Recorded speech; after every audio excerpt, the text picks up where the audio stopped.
মা, আমি তো যেমন ডিউটিতে যাই সেরকমই ডিউটিতে গেছিলাম, কিন্তু আমি তো জানতাম না যে আজই হবে আমার শেষ দিন। আমি তো আমার জুনিয়রদের সাথে একসাথে কত গল্প করতে করতে রাতের খাবার খেয়েছিলাম।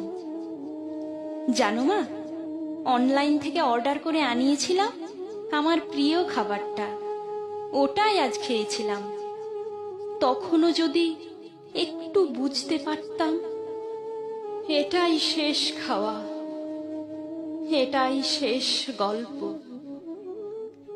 ডিউটির বাঁধনে আমি যখন ক্লান্ত হয়ে গেলাম মা, আমার চোখ দুটো ঘুমে বন্ধ হয়ে যাচ্ছিল, একটু শরীরের ক্লান্তি মেটাতে গেলাম।